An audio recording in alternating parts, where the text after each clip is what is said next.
dipersembahkan oleh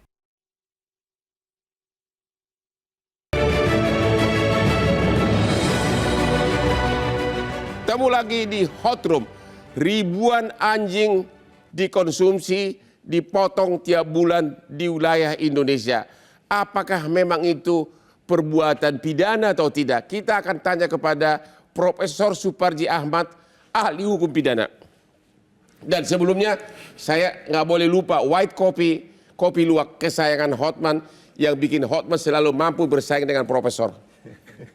Jadi gini Bang, bahwa ada beberapa regulasi yang bisa kemudian diperhatikan dalam konteks mencegah dan menindak perdagangan dan pemanfaatan anjing tadi itu. Misalnya Undang-Undang Pangan, Tapi kan nggak tegas di sisi pidana.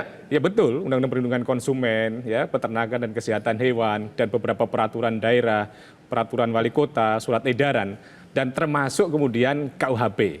Memang tidak secara eksplisit dinyatakan larangan terhadap perdagangan dan konsumsi anjing tadi itu. Tetapi memang undang-undang ini masih minimalis. Setidak-tidaknya ada dan juga digunakan dalam Undang-Undang 1/2023 Undang KUHP yang baru itu.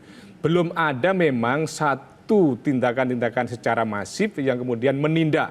Karena disinilah persoalan yang dilematis, surat edaran, peraturan wali kota, peraturan daerah itu pada bersifat administratif penindakannya saja. Menurut sistem hukum kita, tidak ada pidana kalau tidak ada undang-undang. Benar kan? Asas legalitasnya seperti itu. Jadi surat edaran peraturan wali kota nggak ada gunanya.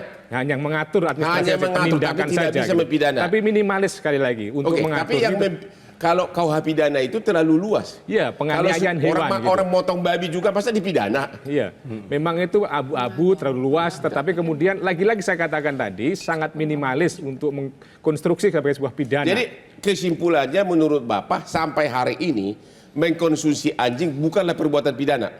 Ya, disitulah kemudian tidak secara eksplisit. Tetapi kalau misalnya ada tindakan-tindakan yang tidak proporsional terhadap anjing tadi itu, mestinya ada proses penindakan. Dan selama ini juga ada yang ditindak untuk menganiaya anjing tadi itu, Bang. Ya kalau mau dikonsumsi ya pasti dianiaya lah, pasti dipotong lehernya kan. Nah, misalnya tadi itu dimasukkan dalam satu truk yang tidak perikehewanannya tidak ada. Termasuk bagian sebetulnya tindakan penganiayaan tadi itu. Menurut Bapak, kalau memang masyarakat sudah menginginkan agar itu dianggap perbuatan pidana, satu-satunya harus segera terbit undang-undang. Ya, saya kira setuju bahwa salah satu undang-undang harus ada landasan sosiologis kebutuhan masyarakat. Dan secara filosofis kan memang sebetulnya bertentangan dengan kesehatan, bertentangan dengan nilai-nilai agama. Dan juga secara masyarakat beradab, civilized country. Ya, itu betul ada landasan sosiologis tadi itu dan landasan yuridis, belum ada norma yang mengatur secara tegas. Maka saya kira setuju adanya aturan secara eksplisit. Segera dibuat, usulan kepada DPR kita. Kemudian bersifat perubahan undang-undang yang ada atau undang-undang secara khusus. Tapi betul-betul ini ada kebutuhan yang dibutuhkan masyarakat sehingga ada kearifan lokal yang harus ditampung, Bang. Tadi misalnya itu yang soal sejarah budaya bangsa kita itu dan bagaimana kepentingan ekonomi yang kemudian harus diatur supaya proporsional semuanya, Bang. Putri saya punya anjing. Sebelum putri saya pulang, dia akan menunggu di pintu sampai datang. Dan itu saya saksikan sendiri tiap malam. Betapa anjing itu adalah makhluk yang sangat setia. Itu saya perhatikan tiap hari. Akhirnya sampai saking sayangnya putri saya anjingnya dibawa ke Singapura. Sampai diurus imigrasi berbulan-bulan agar bawa ke Singapura. Akhirnya bisa shopping sekarang di Orchard Road. Sekarang Pak Ahmad Nur Hidayat. Anda sebagai ahli kebijakan publik. Sudah waktunya nggak ini harus merupakan perbuatan pidana? Sebagai dalam perspektif analisis kebijakan publik, kita harus mencermatinya apakah mengkonsumsi sesuatu ataupun tidak mengkonsumsi sesuatu itu adalah melanggar kebijakan publik atau tidak. Kalau saya mau makan apapun, itu kan urusan private. Saya mau makan anjing, saya mau makan apapun sesuai dengan kepercayaan saya, itu sebetulnya ranah private. Tetapi dalam konteks kebijakan publik, kita lihat bagaimana orang mengkonsumsi anjing ini. Kita tahu bahwa 98% rabies itu ditularkan melalui anjing. Dan ini sudah termasuk binatang yang ini berbahaya buat kesehatan ya. Kalau ada ahli kesehatan itu mengatakan ada bakteri dan sebagainya.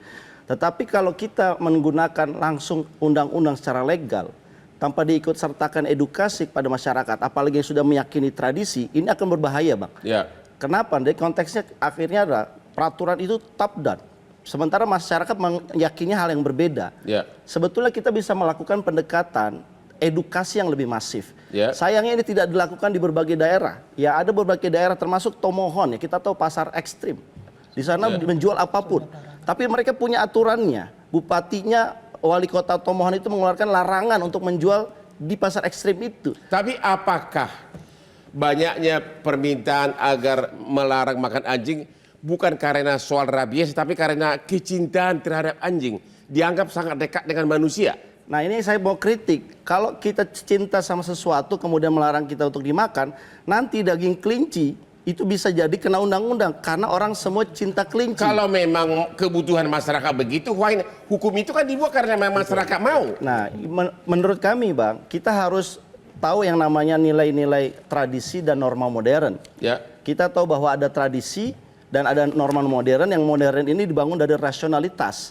Sebetulnya kita melakukan edukasi ini penting. Ketika misalkan kita menemukan bahwa tradisi makan anjing misalkan, ternyata lebih banyak mudorotnya dibandingkan manfaatnya secara sains, secara norma modern. Nah disitulah kemudian kebijakan publik masuk. Saya mau tanya, sekiranya Anda makan anjing di suatu jalan di kota Inggris, Anda akan diapain?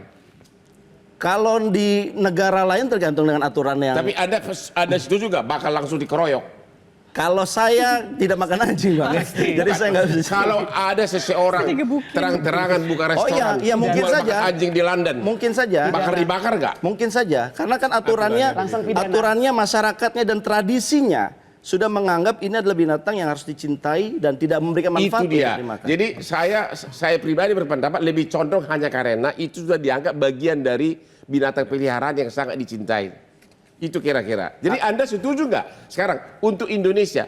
Anda setuju nggak agar para anggota DPR kita yang terhormat ini untuk mendengarkan suara rakyat ini agar segera dibikin undang-undang? Setuju atau tidak? Saya kira harus diikut sertakan dengan edukasi. Saya setuju, tapi edukasinya jangan lupa.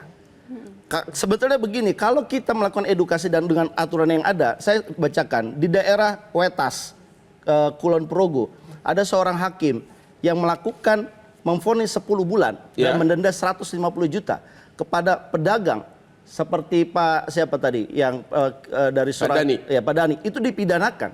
Itu bisa. Karena melanggar namanya pasal 89 ayat 2 Undang-Undang 41 2014 tentang kesehatan hewan. Ya. Nah, artinya sebetulnya kalau kita yang saya ingin tekankan, jangan sampai kita terlalu banyak undang-undang tetapi pengawasannya rendah.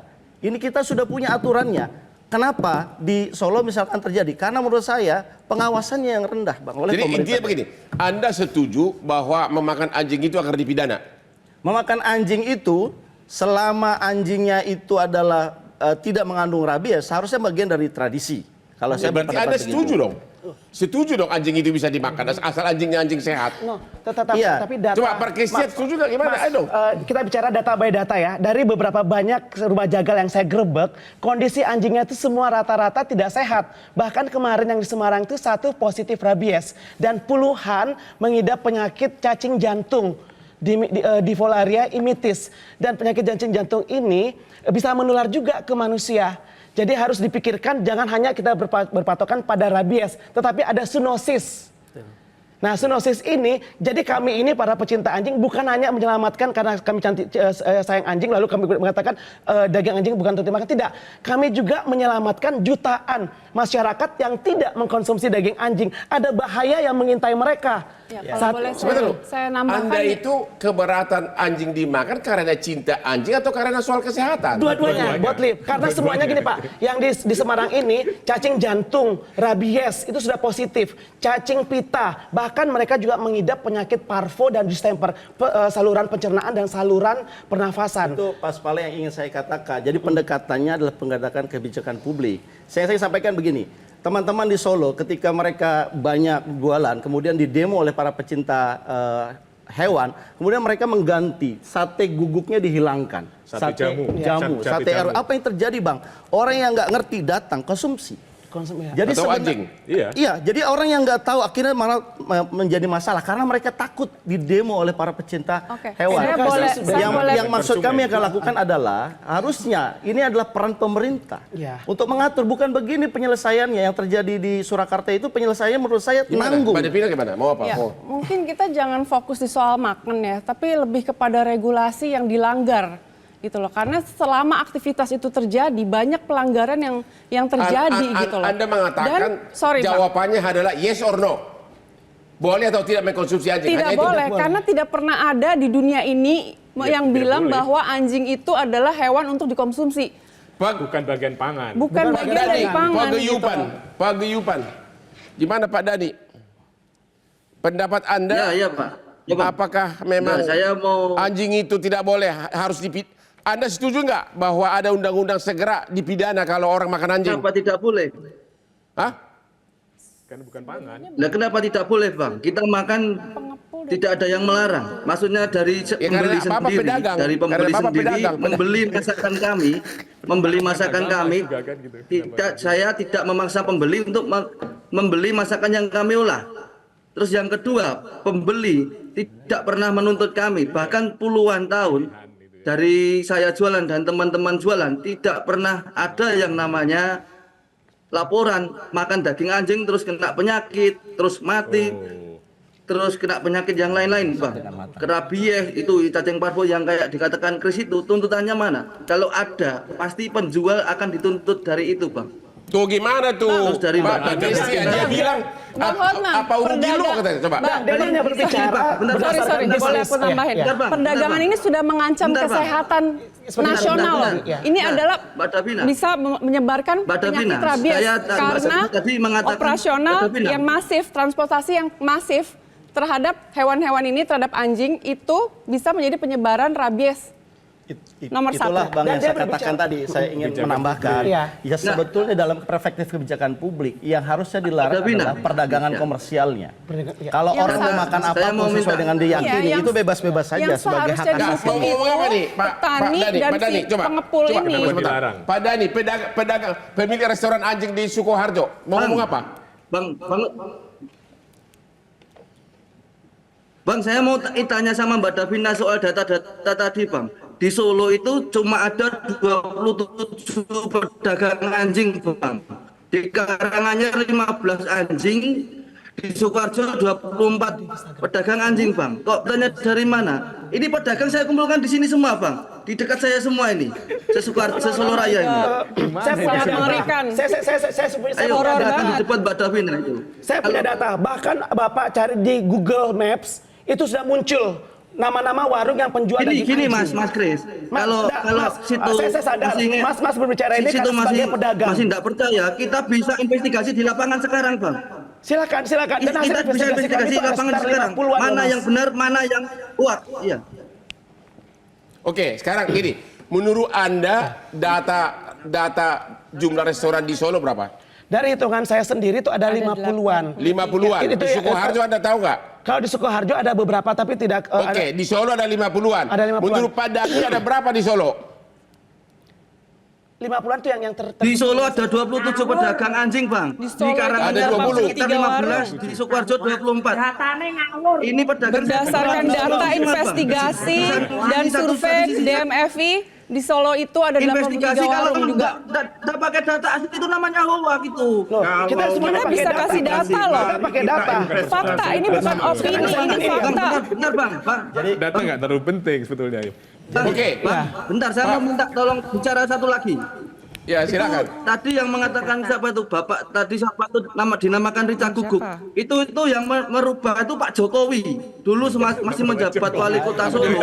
Yang Tahun 2005 pada Solo itu dikumpulkan, Bang. Dulu kan ada orang salah masuk warung namanya Sate Jamu.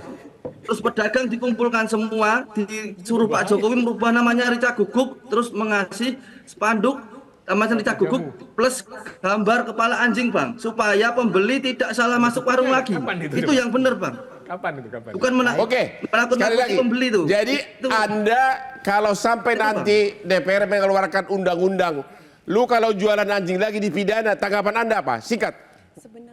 Di penjara gimana? Kita tidak setuju, Bang. Kita minta audiensi untuk memikirkan nasib pedagang di Solo Raya ini, Bang. Kita juga cari uang dengan cara pedagang begini, Bang. Kalau gitu Solusinya berarti untuk Anda pedagang akan kita melawan ya, Anda akan melawan. Ya, kita istirahat dulu. Kayak orang Malah